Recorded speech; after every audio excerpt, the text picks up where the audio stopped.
Maître, bonjour. Ça va? Et votre santé a du mieux?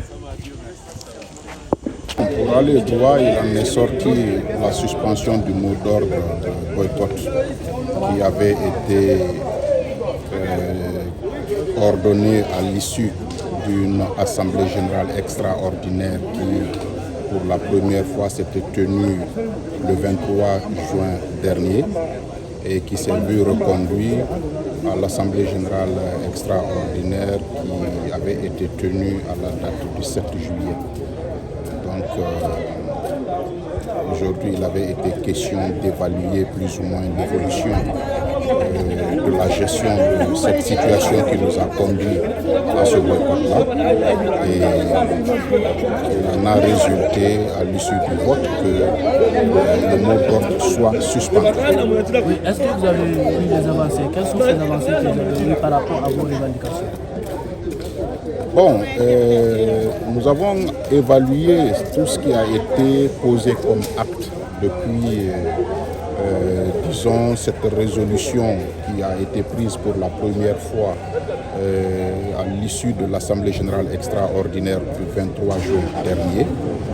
Et nous nous sommes rendus compte qu'il y a quand même eu des actes, mais à côté de ces actes-là, vous savez, dans une situation comme ça où les choses se passent entre une institution et un certain nombre d'interlocuteurs au niveau de l'État, comme on le dit, ce sont des discussions et pour l'aboutissement de certaines parmi lesquelles discussions, il y a bien entendu, ils ont raison de se donner certaines.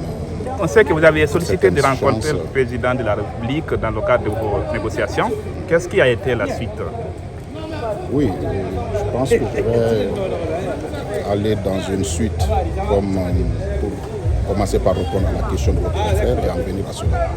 Donc je disais, il n'est pas un secret pour les uns et les autres que depuis cette agression de Batouni Mohamed Traoré, il y a eu des condamnations qui ont fusé de partout, même à l'international. Toutes les fêtières internationales d'avocats ont condamné.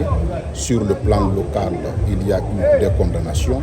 Il y a également eu des rencontres, par deux fois d'ailleurs, avec le Premier ministre, le chef du gouvernement, autour duquel il y avait des personnalités, disons, de l'administration publique et du monde judiciaire et pas des moindres. Et puis il y a eu cette procédure dont nous avions fait cas qui a également connu son envolée. Aujourd'hui, le Batouni Mohamed Traoré a été auditionné par l'officier de police judiciaire. Donc ce sont des actes que nous avons pu comptabiliser. Et en marge des entretiens que nous avons eus, nous l'avons exprimé, le souhait de rencontrer le chef de l'État. Ce n'est pas quelque chose qui nous semble impossible. Ce n'est pas quelque chose également auquel nous renonçons. Il y a bon espoir que cela soit. Mais encore une fois, à l'issue de l'évaluation de tout ce qui a été, nous avons jugé utile de suspendre le mot d'ordre de grève pour laisser chance à ce que tout cela puisse aboutir. Vous avez dit que le travail reprend dès demain? Bon, dès maintenant, même pas demain. Dès maintenant. Mais est-ce qu'il y a des interpellations côté des personnes suspectées d'avoir enlevé Maître Traoré?